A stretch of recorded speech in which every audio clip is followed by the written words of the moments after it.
이 시간에 하나님 말씀 이사야 57장 15절에 있는 말씀 보겠습니다. 이사야 57장 15절에 있는 말씀.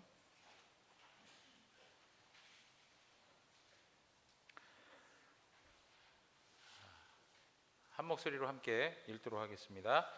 지극히 존귀하며 영원히 거하시며 거룩하다 이름하는 이가 이와 같이 말씀하시되 내가 높고 거룩한 곳에 있으며 또한 통회하고 마음이 겸손한 자와 함께 있나니 이는 겸손한 자의 영을 소생시키시며 통회하는 자의 마음을 소생시키려 함이라. 아멘.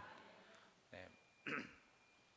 계속 우리는 하나님에 대해서 이렇게 배워가는데 하나님은 초월의 하나님이시다라고 하는 것, 그러면서도 동시에 그 하나님은 내재하시는 하나님이시다.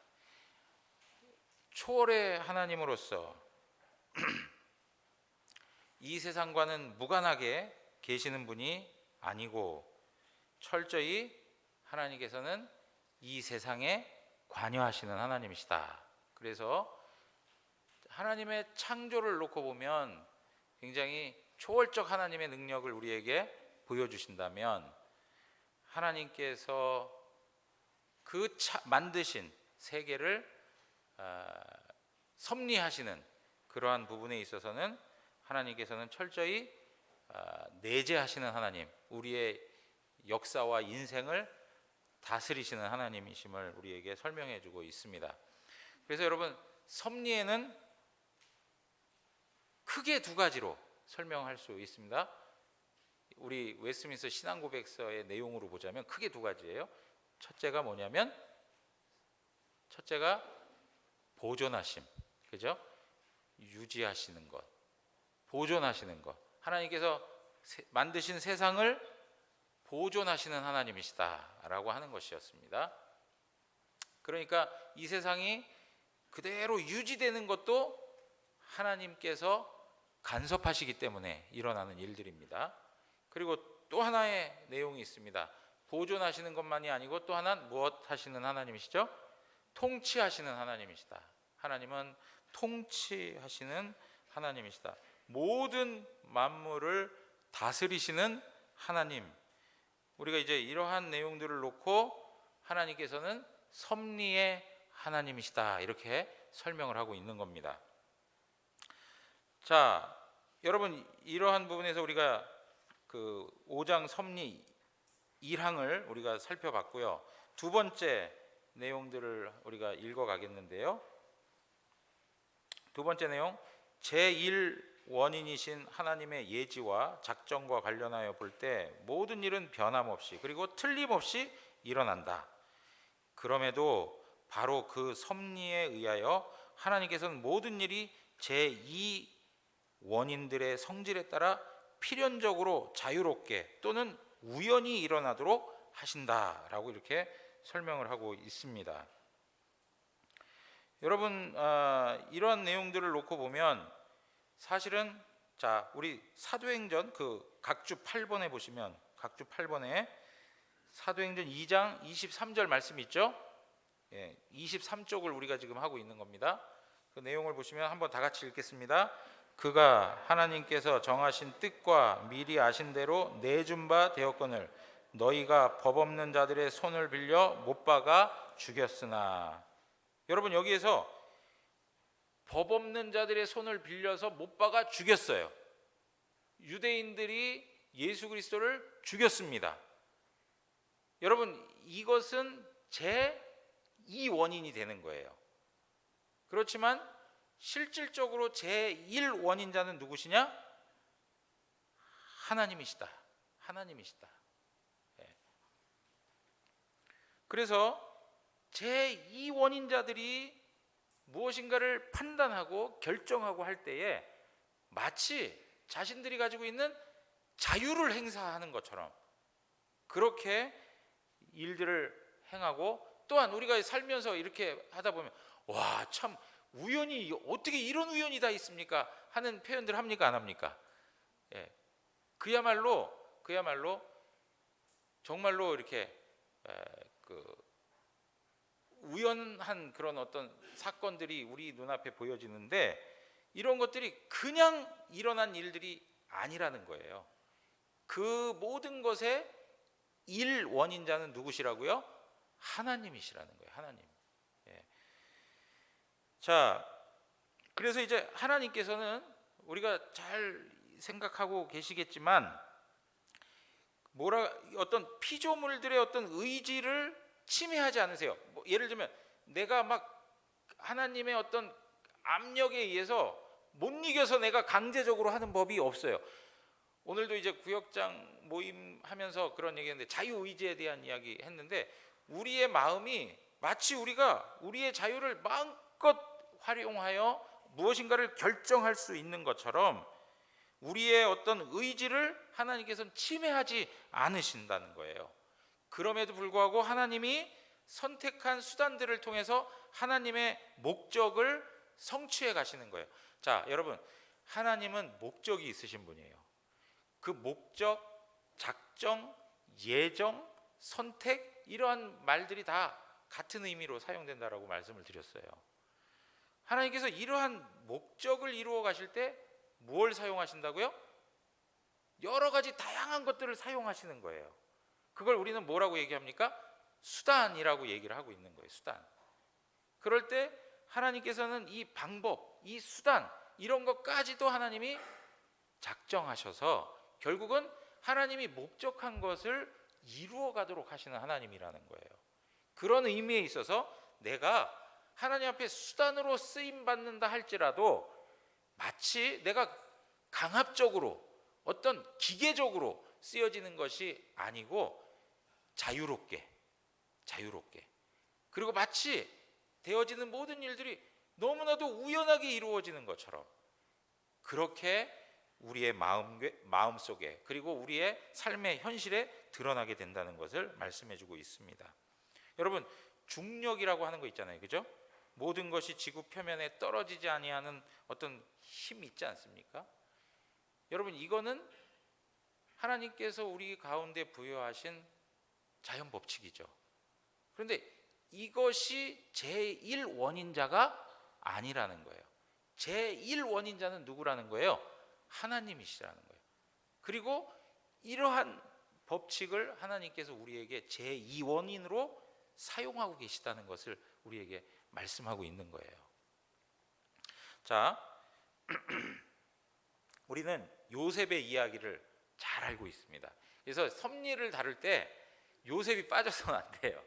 섭리에 대한 내용들을 가르쳐 줄 때 요셉이 너무나도 중요한 그 모델로 등장하고 있는 걸 볼 수 있는데 창세기 50장 20절 한번 우리가 보실까요? 창세기 50장 20절입니다.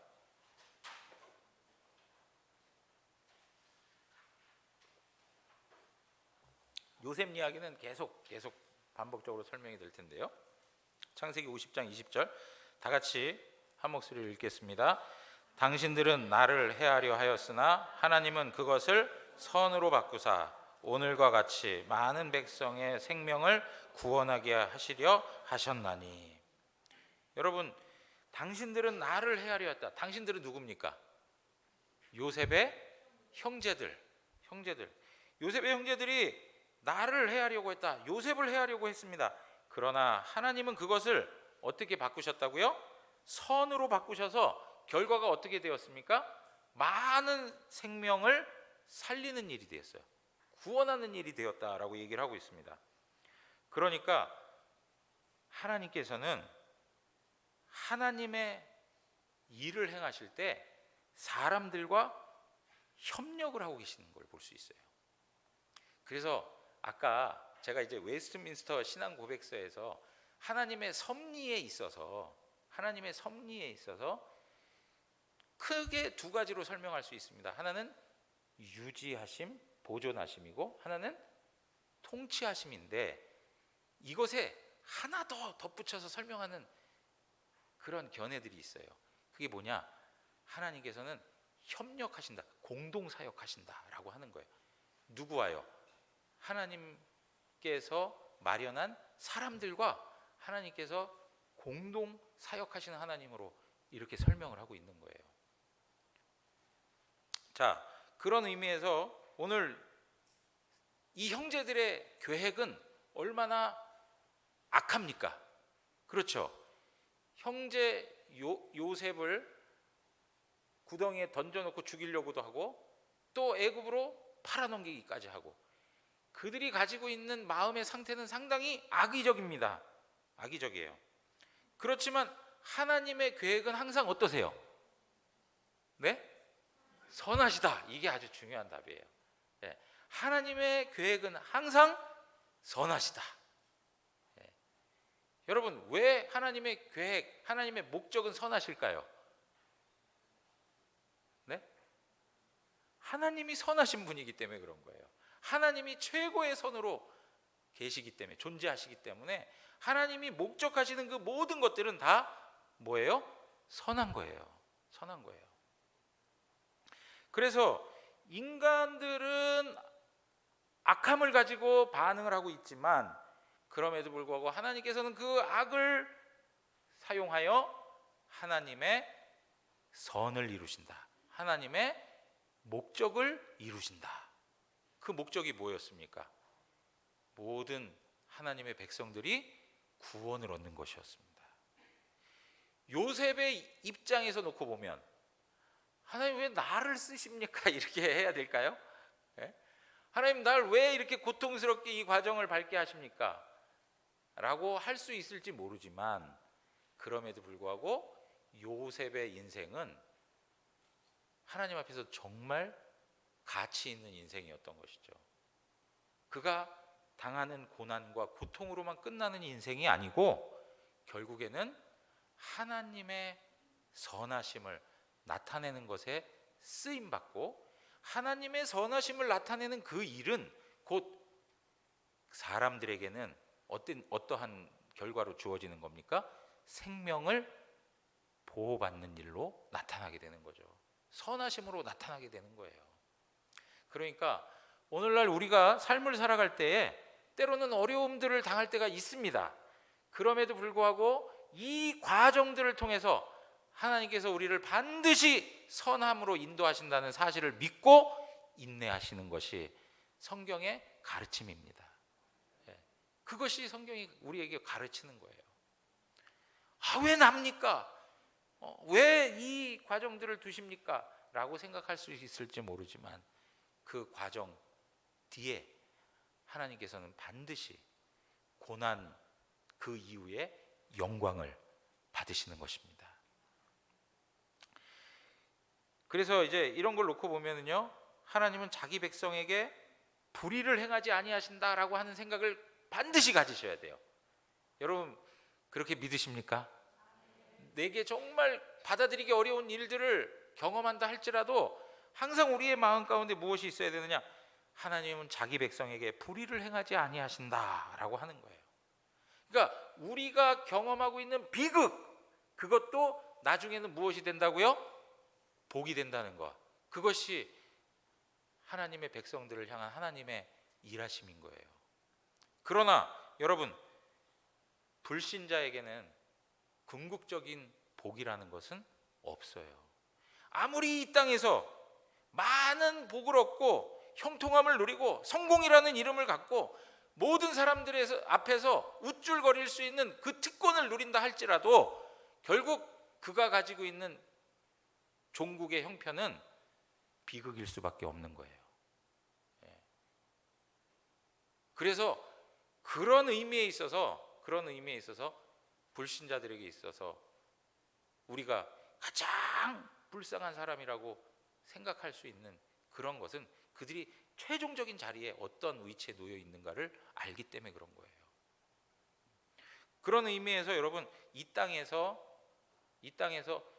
비극적인 삶을 살고 어려운 과정을 거쳐도 우리의 최종적인 그 영원의 복을 누릴 수 있다는 것, 이것은 우리에게 정말 이 세상의 모든 복을 갖다 대어도 비교할 수 없는 하나님의 엄청난 절대적 복이라고 하는 것을 우리는 부인할 수가 없는 겁니다. 여러분, 이러한 부분에서 하나님이 우리의 삶의 1차적인 원인이시라는 것 항상 생각하셔야 돼요. 그러면 여러분, 우리가 경험하고 있는 이 모든 일들에 대해서 항상 대하는 태도가 어떠할까요? 하나님 앞에서 나의 모습을 보게 되겠죠. 단지 내 앞에 보여지는 그 사람에 대해서만 생각하는 게 아니고 어떻게 해요? 그 위에 하나님이 그 모든 것들을 나타내시고 조성하시고 그 유지하시고 배치하시고 하는 그런 모든 것을 통해서 결국 하나님의 주권을 인정하는 신앙으로 나가야 된다는 겁니다. 그래서 그러한 모든 일들이 있을 때마다 하나님 앞에 무엇으로요? 감사함으로 받아야 한다라고 하는 거예요. 그러니까 계속 반복적으로 말씀드리는 거지만 그 소요리 문답 1문에 나와 있는 것처럼 인생의 제일 되는 목적이 무엇이냐라고 할 때 하나님을 영화롭게 하고 그분을 즐거워하는 것입니다 라고 하는 말은, 그분을 즐거워한다라고 하는 말은 그분이 행하시는 모든 일들을 감사함으로 받는다는 이야기예요. 그 모든 것들을 다 그분이 우리에게 선으로 이끌어 가기 위해서 행하신 일들로 고백하는 것. 그래서 그 어려운 처지 속에서도 하나님을 향하여 감사로 고백될 때 하나님께서는 우리의 그 모습을 보고 영광을 받으시는 분이시라는 겁니다. 그 모습을 보고. 자, 세 번째로 이제 넘어가서 한번 보시죠. 세 번째로 우리 다 같이 한번 읽겠습니다. 다 같이 읽습니다. 하나님께서는 통상적인 섭리에서는 방편들을 사용하시지만 그럼에도 그분이 기뻐하시는 대로 방편들 없이 방편들을 초월하여 그리고 방편들을 거슬러서 행하기에 자유로우시다. 여러분, 이게 무슨 이야기일까요? 하나님께서는 통상적인 섭리에서, 일반적인 섭리에서 이렇게 이야기하시면 돼요. 일반적인 섭리에서 일반적인 수단들을 사용하신다는 이야기예요. 무슨 얘기입니까? 하나님은 이미 확립해 놓은 법칙을 따라서 일을 하신다는 거예요. 여러분, 우리의 삶에 기적이 흔하게 일어납니까? 일반적인 그냥 그 당위성이 우리의 삶에 더 많이 일어나고 있습니까? 일반적인 삶의 모습들이 훨씬 많이 일어나고 있어요. 그건 무엇이냐? 하나님께서 그렇게 세우신 질서대로 일하시는 하나님이라는 거예요. 그렇게. 그런데 때로는 어떻게 해요? 기적적인 방법들을 사용하여 일하실 때가 있다는 얘기를 하는 거예요. 일반적인 질서를 따라 일하시는 것이 보편적이지만 때로는 기적적인 초월적인 방식을 가지고 하나님이 일을 하실 때가 있다는 거예요. 여러분, 만약에 확립해 놓은 법칙에 따라서만 일하시는 분이다라고 생각을 한다면 그 사람은 어쩌면 이실론에 갇혀 있는 사람이에요. 여러분, 이실론이 뭐라고 했습니까? 하나님은 존재하신다는 것 인정을 해요. 그렇지만 그 하나님은 하나님이 만들어 놓은 세상과 사람에게는 아무 관심도 두지 아니하고 일정한 법칙을 기계처럼 만들어 놓고 관여하지 아니하신다라는 생각을 하는 거예요. 절대 그렇지 않습니다.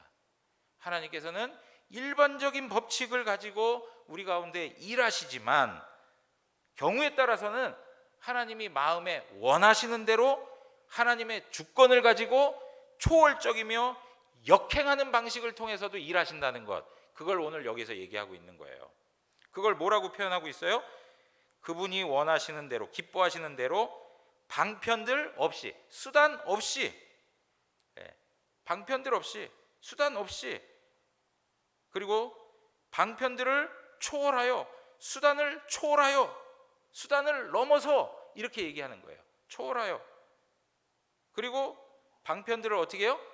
거슬러서, 방편들을 거슬러서 역행하면서 기존 질서하고는 전혀 다르게 그 질서를 역행해서 하나님께서 일하시는 하나님이다라고 설명을 하고 있는 거예요.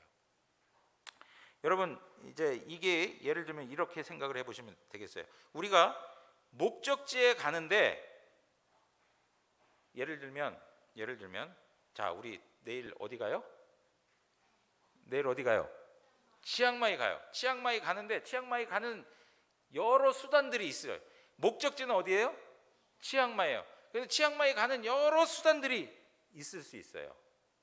여러 수단들을 하나님이 사용하신단 말이에요. 어떤 수단들을 우리가 이용할 수 있습니까? 기차를 타고 혹은 버스를 타고 이제 인천공항에서 비행기를 타고 가는 그런 수단들을 하나님께서 사용하신단 말이에요.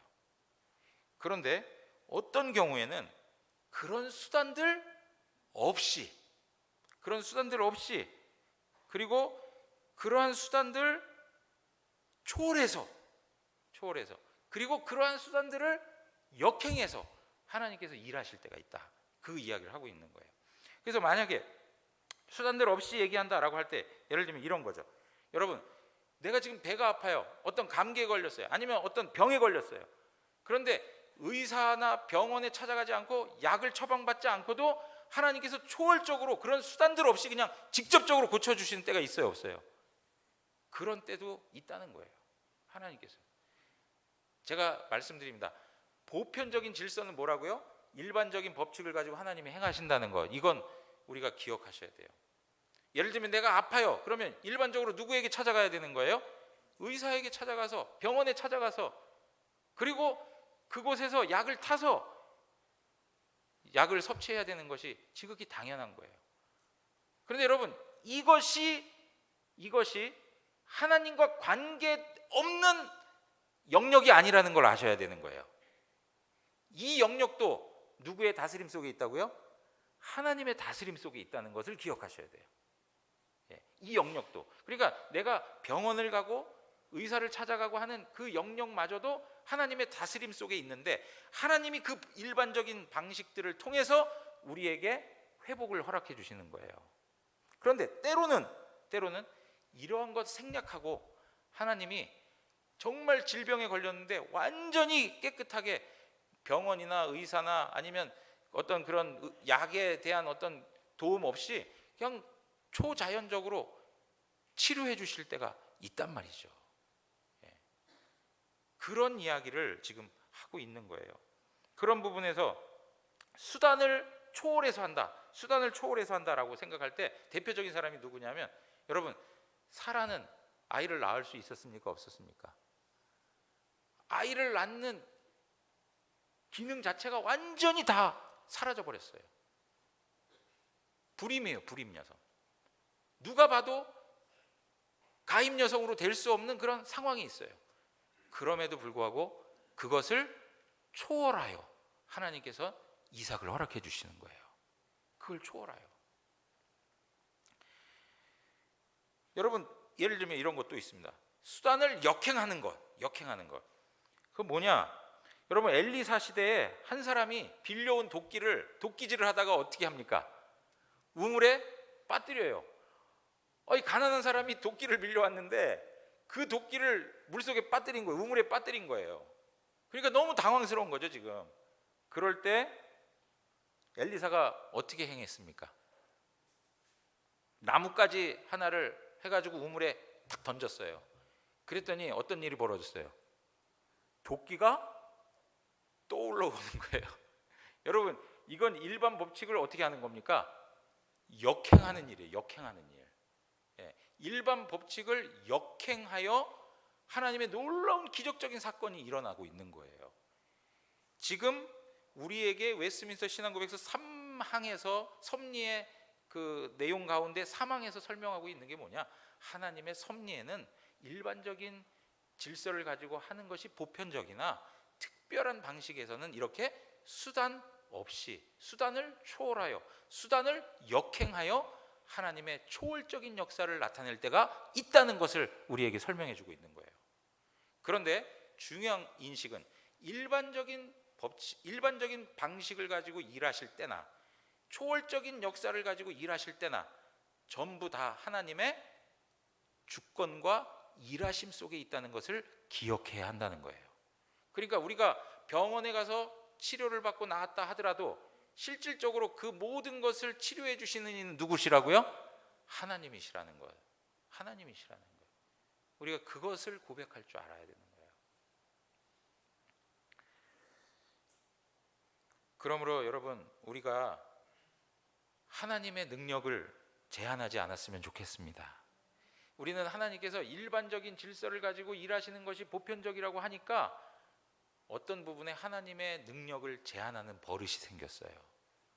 그러나 하나님의 능력을 제한하지 마시고 하나님의 섭리의 역사를 믿으면서 우리의 삶을 전적으로 그분 앞에 내어 맡겨드리는 것이 우리가 가져야 할 신앙의 태도인 것입니다.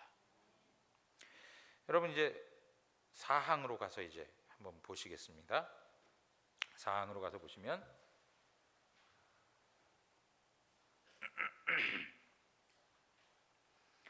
다 같이 한번 읽도록 하겠습니다. 하나님의 전능하신 능력, 측량할 수 없는 지혜, 그리고 무한한 선하심은 그분의 섭리에서 아주 명백하게 드러나서 이 섭리는 심지어 첫 번째 타락에까지, 그리고 천사들과 사람들의 다른 모든 죄까지 이른다. 그런데 이것은 단순한 허용에 의한 것이 아니라 허용과 함께 그분의 거룩한 목적에 일치하도록 여러 가지 경륜으로 그 죄들을 지극히 지혜롭고 강력하게 제한하시거나 아니면 이것들을 배정하고 통치하시는 방식에 의한 것이다. 그러나 그 죄들의 죄악성은 오직 피조물에게서 나온 것이며 하나님에게서 비롯된 것이 아니다. 하나님께서는 지극히 거룩하시며 지극히 의로우신 분이시므로 죄의 조성자이시거나 승인자가 아니시며 그러한 분이실 수도 없다.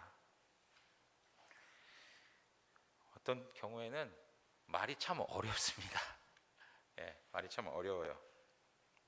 하나님의 전능하신 능력, 측량할 수 없는 지혜, 그리고 무한한 선하심, 이러한 모든 것들이 어디에서 드러난다고요? 하나님의 섭리에서 드러난다는 거예요. 그러니까 하나님께서 보존하시고 유지하시고 통치하시는 그 일들을 통해서 하나님의 전능하심이 나타나고 하나님의 깊으신 지혜가 나타나고 하나님의 선하심이 나타난다는 거예요. 여러분, 이해 다 되시겠죠? 하나님의 전능하심이 있어야 아까 초월적인 역사들도 나타나는 거 아니에요, 그죠? 하나님의 깊으신 지혜가 있어요. 우리는 헤아릴 수 없지만 하나님이 가지신 엄청난 지혜를 통해서 어떤 사건을 일으켜 그것을 통해서 천 가지 만 가지의 이유를 만들어내시는 분이 하나님이세요. 그러니까 그 하나님의 지혜는 어마어마한 거예요. 뿐만 아니라 더 나아가서 그 모든 목적, 그 모든 궁극적인 것은 무엇이라고요? 하나님의 선하심을 나타내게 된다는 거예요. 하나님의 선하심. 그러니까 섭리의 최종적인 자리는 하나님의 선하심이에요. 하나님의 선하심. 그런데 이렇게 하는데 이런 모든 것들, 이런 섭리는 첫 번째 타락에까지, 그리고 천사들과 사람들의 다른 모든 죄에까지 다 미치고 있다는 거예요. 그러니까 섭리의 영역이 선한 것에만 미치는 게 아니고 인간들의 타락에까지도 하나님의 섭리가 미치고 있다는 걸 이야기하는 거예요. 하나님 앞에서 선한 부분들만, 하나님이 보실 때에 선한 영역만 하나님이 그들을 위해서 일하시는 게 아니라 하나님의 섭리는 선인들과 악인들까지 포함하여 하나님의 일하심이 나타난다는 것을 우리에게 설명해 주고 있는 겁니다. 자, 그런 의미에서 이것은 단순한 허용에 의한 것이 아니라 허용과 함께 그분의 거룩한 목적에 일치하도록 다양한 하나님의 통치 역사가 일어난다, 이렇게 설명하는 거예요. 그러니까 자 보십시오. 여러분, 죄를 하나님께서 만드신 분입니까? 아니라는 거예요. 죄에 대해서 하나님은 어떤 분이냐? 허용하신다는 거예요. 허용. 죄인들을 통해서 죄를 만들어내시는 그 모든 일들을 하나님께서는 허용해 주시는 거예요. 아담과 하와가 죄를 범하는 걸 하나님께서 보시면서도 내버려 두시는 거예요. 허용해 주시는 거예요. 그렇지만 그 허용은 단지 그 죄를 그냥 뭐랄까요, 그 죄를 그냥 그대로 용납하는 것으로만 끝나는 게 아니고 그 허용과 함께 그분의 거룩한 목적에 맞도록 하나님께서는 허용해 가신다는 거예요. 그러니까 하나님의 허용은 뭐에 항상 연결되는 허용이에요? 하나님의 목적에 연결되는 허용인 거예요. 아까 말씀드렸어요. 하나님의 목적은 항상 어떻다고요? 선하시다는 거예요. 그러니까 악인들의 범죄를 허용해 주시면서라도 하나님께서는 그것으로 악에게 굴복하시는 분이 아니고 그 악을 허용해 주신 그 사건을 통해서 하나님의 공의를 나타내시든가 하나님의 선하신 궁극적인 상태를 만들어 가시는 분이라는 거예요. 자, 그래서 그러한 것들을 여기 보면 여러 가지 경륜 이렇게 표현하고 있는데 좀 더 쉽게 표현하자면 어떤 표현이에요? 다양한 통치적 행사, 하나님께서 다양하게 통치하신다는 거예요. 그렇게 쉽게 이해하시면 좋을 것 같아요. 하나님이 다양하게 통치해 가신다는 거예요. 그래가지고 때로는 하나님의 지혜를 가지고 인간들이 짓는 죄를 어떻게 하신다고요? 제한할 때도 있어요. 죄를 억제하고 할 때도 있다는 거예요. 더 나아가서는 그것들을 어떻게 해요? 배정하고 통치해 가시는 하나님이시다라고 얘기하는 거예요. 그러니까 사탄도 그렇고 죄인들도 그렇고 악인들도 그렇고 전부 다 누구의 다스림 가운데 있는 거예요? 하나님의 다스림 가운데 있는 거예요. 앞에서도 말씀드렸습니다. 욥을 해하려고 하는 사탄도 욥에게 고난을 만들어내고 욥에게 아픔을 주고자 하는 사탄도 누구의 허락을 받아서 해요? 하나님의 허락 범위에서 하는 거예요. 자신들이 주도적으로 자의적으로 자신들의 주권을 가지고 행할 수가 없는 거예요. 하나님의 전체적인 허용과 하나님의 선하신 목적 아래 하나님께서 그 악한 것들마저도 다스리고 있다는 것을 우리에게 설명해 주고 있는 거예요. 그런 의미에서 이 내용을 우리가 잘 생각해야 되는데 뭐냐면 그 죄들의 죄악성은 하나님에게서 나오는 겁니까? 아니라 피조물에서 나오는 것이다 라고 얘기하는 겁니다.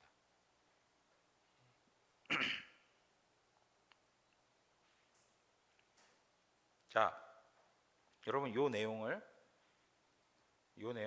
우리가 어떻게 이해하냐면 두 가지로 구별해서 생각을 해야 됩니다. 두 가지로 구별해서.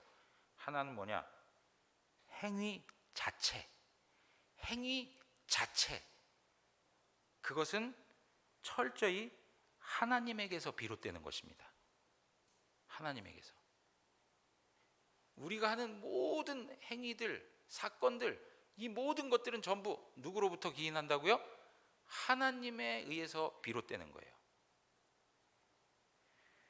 왜 그렇게 말할 수 있느냐? 하나님의 섭리가 아니면 어떠한 일도 일어나지 않기 때문에 그렇습니다. 그런 의미에서 모든 행위 자체는 하나님으로부터 말미암는다는 거예요. 그러나 한 가지, 그 행위의 속성이 있지 않습니까? 그 행위가 선하냐, 그 행위가 악하냐, 그 악한 죄악성은 누구로부터 비롯되는 거라고요? 피조물에게 비롯되는 것이다. 피조물로부터 비롯되는 것이다 라고 이야기하는 거예요. 여러 가지 사건들은 하나님의 허용이라고 하는 방식을 통해서도 그 사건이, 그 행위가 일어나고 있지만 그 행위를 하고 있는 그 속성, 예를 들면 가룟 유다라고 생각을 해보자고요. 가룟 유다의 행위 자체는 하나님의 허용이라고 하는 섭리적 틀에서 이루어지고 있지만 그럼에도 불구하고 가룟 유다가 가지고 있는 그 악한 본성은 누구로부터 온 거예요? 사탄 혹은 가룟 유다로부터 비롯됐다는 이야기를 하고 있는 거예요.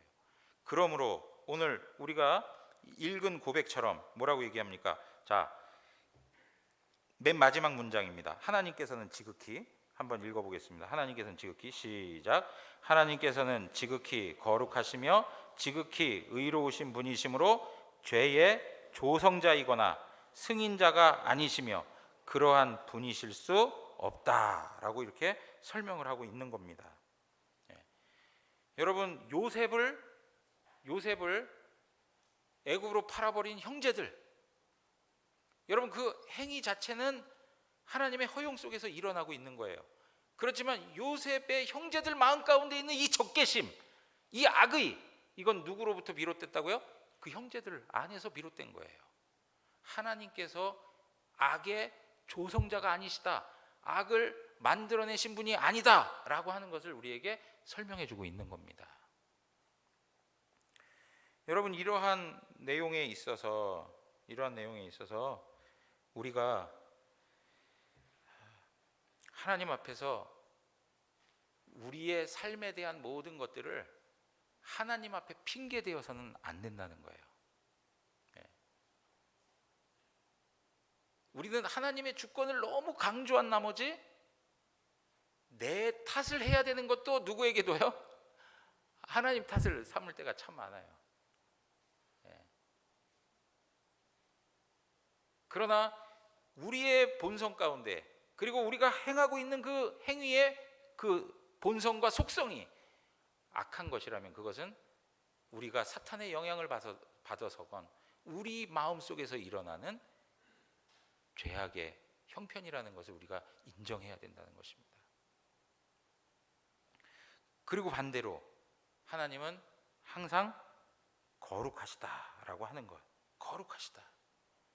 하나님은 항상 선하시기 때문에, 의로우시기 때문에 하나님께서는 악을 만드신 분이 아니다라고 하는 것을 기억하셔야 돼요. 그러니까 오늘날 우리 시대에 보면 여러분, 전쟁이 일어나고 어떤 곳에서는 기근이 있고, 어떻게 인간 삶의 비참함이 이렇게 고통스러울 수 있습니까? 라고 하는 삶의 현실들이 다 있지 않습니까? 그러한 모든 것들을 하나님이 만들어낸 것이라고 생각해서는 안 된다는 말이에요. 하나님께서 허용하여 인간의 죄성이 있어서 나타난 모든 일들, 그 행위 자체는 허용하셨을 수 있으나, 그러나 그 모든 사람들의 마음 가운데 있는 그 악한 본성은 결국 죄를 만들어낸 것이고, 우리의 삶을 비극적이고 비참하게 만든 하나의 원인이 된다는 것을 놓쳐서는 안 된다는 것이죠. 그런 의미에서 여러분, 우리는 하나님은 항상 의로우시고 하나님은 항상 선하시다. 우리는 하나님 앞에 핑계를 대고 변명할 수 있고 하나님 원망할 수 있는 그런 요소들이 참 많아 보이지만, 실질적으로 우리의 모습을 보면 하나님을 원망하거나 하나님에게 핑계를 대거나 하나님 앞에 변명할 만한 그러한 여지들이 없는 우리의 죄된 모습들이 참으로 많이 있다는 것도 부인할 수 없는 것이죠. 그런 부분에서 항상 하나님께서는 이러한 목적들을, 이러한 수단들을 통해서 하나님은 악까지도 다스리셔서 하나님의 거룩한 목적을 이루어 가신다. 그래서 여러분 보십시오. 앞에서 얘기했습니다. 형제들의 악함을 가지고 하나님이 허용하셔서 결국 어떤 일을 만들어내십니까? 약속의 상속자 가문을, 믿음의 가문을 하나님께서 보호하시죠. 가롯 유다를 통해서, 그리고 그때 당시에 수많은 군중들을 통해서 죄악으로 하나님의 아들됨을 알아보지 못하고 예수를 향하여 소리치며 그를 십자가에 못 박으시오라고 외쳤던 그 사람들의 악함을 하나님이 허용하여 하나님께서는 결과적으로 모든 백성들에게 구원을 주시는 하나님의 구원 역사를 이루어내신 것입니다. 이러한 일들을 우리가 하나님 앞에서 잘 생각하면서 하나님의 섭리의 일들을 바라보시면서 우리가 이 순간에 당하는 그 현실만을 놓고 보지 마시고 그 일을 통해서 하나님이 어떻게 일하시는가 하는 것까지 볼 수 있는 영적인 안목이 우리 안에 있기를 원합니다. 우리 이러한 내용들 가지고 하나님 앞에서 또 한 주 승리하는 우리 모두가 되기를 주님의 이름으로 축원합니다.